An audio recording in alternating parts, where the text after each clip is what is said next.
সবাইকে, আশা করি সবাই ভালো আছো। সো নার্সিং ভর্তি পরীক্ষার কিন্তু খুব বেশি হাতে সময় নেই। সো এখন থেকে তুমি কিভাবে পড়লে অ্যাকচুয়ালি বিএসসি নার্সিং বা যারা ডিপ্লোমা মিডওয়াইফারিতে পরীক্ষা দিবা তার অ্যাকচুয়ালি চান্স পাবা। তো এই লাস্ট মোমেন্টে তোমার অ্যাকচুয়ালি কোন কোন জায়গা থেকে পড়া উচিত একটা সিট নিশ্চিত করতে গেলে, সো সেটা নিয়ে কথাবার্তা বলবো। তো কী পড়বো এটা সব থেকে ইম্পর্টেন্ট এবং এইটাই মানে বারবার আমার কাছে কোয়েশ্চেন আসে। তো আমরা একটু দেখার ট্রাই করবো যে আমরা প্রতিটা জিনিস কীভাবে পড়বো। আর অল্প সময়ে কিন্তু তোমাকে একটা গোছানো প্রস্তুতি নিতে হবে, কারণ যেহেতু সময় কম, এখন তুমি চাইলেও অনেক কিছু পড়তে পারবা না। সো এই অল্প সময়ের মধ্যে জাস্ট স্পেসিফিক জিনিসগুলো পড়ে যাও, তাহলেই কিন্তু নার্সিং ভর্তি পরীক্ষায় তুমি একটা সিট নিশ্চিত করতে পারবা। আচ্ছা চলো, তো ফার্স্টে যদি আমি বিএসসি নার্সিংয়ের মান বন্টনটা দেখি, এখানে তোমার বাংলাতে 15 মার্ক আসবে, এরপর ইংলিশে আসবে 20 মার্ক, ম্যাথে এখানে 10 মার্ক, বিজ্ঞানে 40, জিকে ও মানবিক গুণাবলী সেটাতে কিন্তু এবার 15 মার্ক। সো এখানে কিছুটা টুইস্ট আছে, যেহেতু মানবিক গুণাবলী থেকে কী টাইপের কোশ্চেন আসবে এটা নিয়ে তোমরা অনেকেই চিন্তিত। সো এটাও আমি দেখাই দেবো যে কীভাবে পড়তে হবে ওইটা। আর ডিপ্লোমা নার্সিং ও মিডওয়াইফারিতে যেটা হয়, বাংলাতে আমাদের 20 মার্ক থাকে, ইংলিশে 20 মার্ক, ম্যাথে 10, সাধারণ বিজ্ঞানে এখানে 30 মার্ক, জিকে ও মানবিক গুণাবলীতে এখানে কিন্তু 20 মার্ক অ্যাড করা হয়েছে। সো তোমাদের প্রত্যেকটা সাবজেক্ট কীভাবে আসলে ডিল করা উচিত এই মোমেন্টে, সো আমি সেটা নিয়েও কথাবার্তা বলবো। তো ফার্স্টে যদি আমি বাংলার ক্ষেত্রে আসি, বাংলার ক্ষেত্রে এখানে কি পড়তে হবে, প্রথমে সাহিত্যপাঠ বইটা আগে খোলার পরে ওই সাহিত্যপাঠ বই থেকে তুমি কবি পরিচিতি পড়বা, এরপর ছদ্মনামগুলো দেখবা, কারণ এগুলো থেকে কোশ্চেন আসে, পদ্য ও পদ্যের উক্তি এবং বাংলা সাহিত্যের গুরুত্বপূর্ণ তথ্য, এগুলোই তোমার বাংলা ফার্স্ট পেপার থেকে পড়তে হবে। অর্থাৎ তোমার এখান থেকে কবি পরিচিতি, ছদ্মনাম, পদ্য ও পদ্যের যে উক্তিগুলো আছে, বাংলা সাহিত্যের যে গুরুত্বপূর্ণ তথ্যগুলো আছে, এগুলো কিন্তু পড়তে হবে।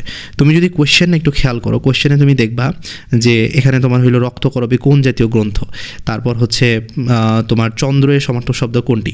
তো এই টাইপের কোশ্চেনগুলো কিন্তু আসতেছে। তার মানে নার্সিং ভর্তি পরীক্ষাতে আমার ভালো করতে গেলে এই বাংলা প্রথম পত্র বইটার কবি পরিচিতি বলো, ছদ্মনাম বলো, এরপর আমাদের যে উক্তিগুলো আছে লাইনের মধ্যে, এরপর বাংলা সাহিত্যে যে গুরুত্বপূর্ণ তথ্যগুলো আছে এগুলো লাগবে। বাংলা দ্বিতীয়টা অনেকের কাছে কঠিন লাগে, তো বাংলা দ্বিতীয়র ক্ষেত্রে আমি স্পেসিফিক কয়েকটা টপিক বলে দিই, যেমন বাংলা ভাষা ও ব্যাকরণ, এটা পড়তেই হবে। এরপর ধ্বনি ও বর্ণ, এটা পড়া লাগবে। উপসর্গ থেকে কোশ্চেন আসবে, কারক থেকে কোশ্চেন আসবে, বিভক্তি, বাক্য ও পদপ্রকরণ, সন্ধি, সমাস থেকে মাস্ট প্রশ্ন আসবে। সমাস অনেকেই ভয় পাও, বাট সমাসটা তুমি জাস্ট শর্টকাটগুলো দেখে যাও, যে সমাসের যে আমাদের সমাসবোধক শব্দগুলো আছে এগুলো মাস্ট দেখে যাবা। বানান শুদ্ধকরণটা অনেক ইম্পর্টেন্ট, এক কথায় প্রকাশ, বাগধারা এবং বিপরীত শব্দ, এগুলো পড়তে হবে। তুমি কোশ্চেন দেখলেই বুঝবা যে বাক্যের ক্ষুদ্রতম একক কোনটি, ব্যাকরণ থেকে আসছে। এরপর 3টি বছর, এখানে 3টি কোন পদ, এই টাইপের কোশ্চেন। তারপর কোনটি সঠিক শব্দ। তো তার মানে আমি জাস্ট স্পেসিফিকভাবে আমি যে টপিকগুলো দেখাইলাম ওগুলো পড়লেই তুমি কিন্তু বাংলা অংশটা খুব ভালো মতোই হ্যান্ডেল করতে পারবা। আর বাংলা পড়ার জন্য আমাদের যে বাংলা ভাষা ব্যাকরণের যে 9ম-10ম শ্রেণীর বইটা আছে, এখান থেকে তুমি যদি ব্যাকরণ অংশটা পড়ো তাইলেই কিন্তু তোমার কমন চলে আসবে। ওকে, এরপরে আমরা ইংরেজি দেখব। তার আগে আমরা বিএসসি নার্সিং এবং ডিপ্লোমা নার্সিং মিডওয়াইফারির জন্য একটা এক্সাম ব্যাচ লঞ্চ করেছি। তো তোমরা যাতে লাস্ট মোমেন্টে এক্সাম দিতে পারো, সাজেশন পেতে পারো। তো যারা জয়েন হতে চাও তারা এই যে হোয়াটসঅ্যাপ নাম্বারে যোগাযোগ করে তোমরা কিন্তু জয়েন হয়ে যেতে পারো। আমি ভিডিও ডেসক্রিপশন বক্সে এবং কমেন্ট বক্সে লিঙ্ক দিয়ে রাখছি হোয়াটসঅ্যাপের, জাস্ট হোয়াটসঅ্যাপে একটা নক দিলেই হবে। আচ্ছা, এরপরে আমরা ইংলিশ থেকে দেখি যে ইংলিশ যে কোনো একটা বই থেকে আমরা প্র্যাকটিস করব। তো ইংলিশ আমাদের কোন টপিকগুলো পড়তে হবে, প্রথমে পার্টস অফ স্পিচ পড়তে হবে, এটা মাস্ট, এটা পড়তেই হবে।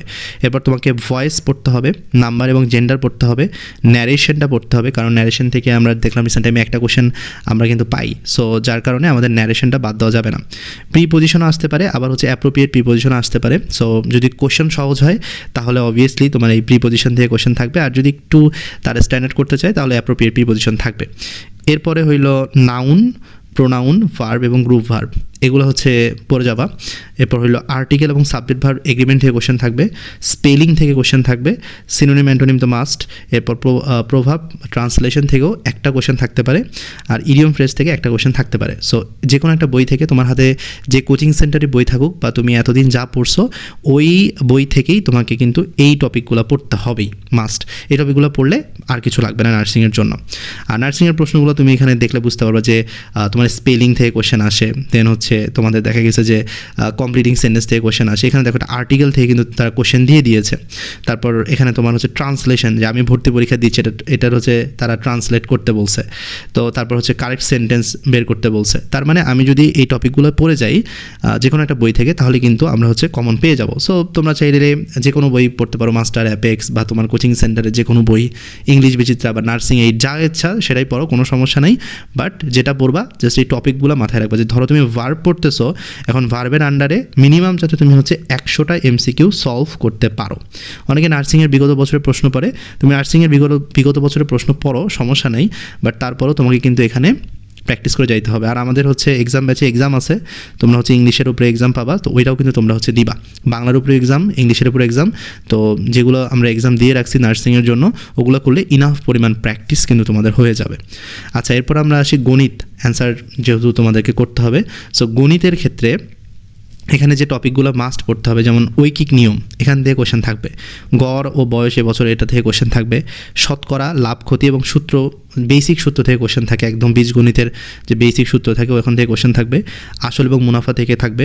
সমান্তর গুণোত্তর ধারা, এরপর সুযোগ ও লগারিদম থেকে কোশ্চেন থাকবে। মান নির্ণয় এবং গাণিতিক গড় থেকে কোশ্চেন থাকবে।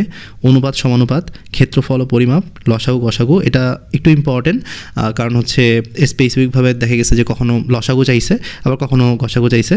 সো এখানে আসলে আমার মনে হয় যে তোমাদের একটু বেসিক লাগবে।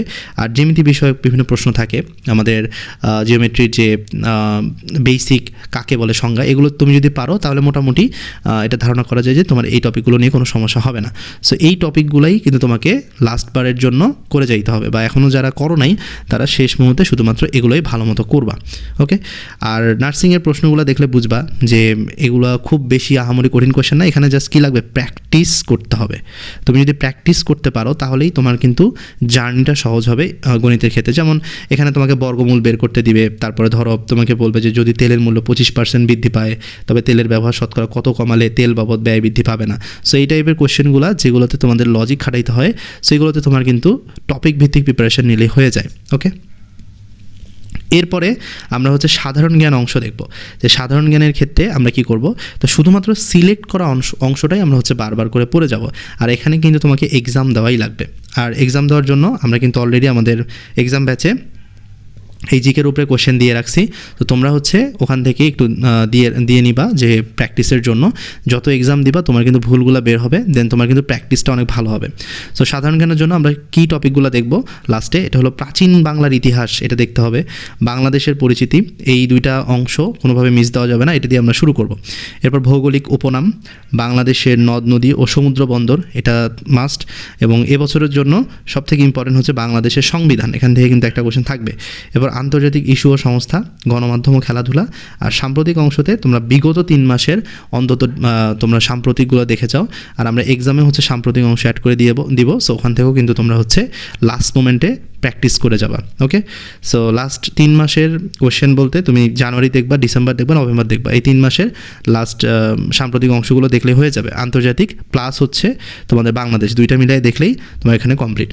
আচ্ছা, আর আরেকটা জিনিস হচ্ছে মানবিক গুণাবলী নিয়ে অনেকেই প্রবলেমের মধ্যে থাকো। তো মানবিক গুণাবলীর যে কোশ্চেনগুলো, এগুলো কিন্তু অনেক সহজ, কিন্তু অপশানগুলো তোমাকে কিন্তু কনফিউজড করে দিবে। কীরকম, তোমাকে কোয়েশ্চেন করবে যে একজন দায়িত্ববান নার্স হিসেবে তোমার করণীয় কী।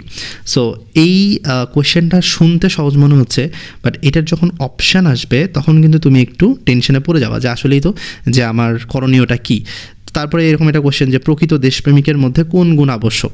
তো দেখা গেছে যে ওখানে তোমাকে অপশান দিয়ে ওখানে কনফিউজ করে দিতে পারে। তো তুমি যেটা করবা, এটার জন্য তুমি হচ্ছে এক্সাম দিয়ে তুমি বোঝার ট্রাই করবা যে অ্যাকচুয়ালি আমার মানবিক গুণাবলী আমি যেটা ভাবতেছি ওইটাই রাইট অ্যান্সার কিনা। তো এই কারণেই আমরা হচ্ছে এক্সাম সেট করে রাখছি, আমাদের ওয়েবসাইটে তুমি হচ্ছে এক্সামগুলো দিতে পারবা।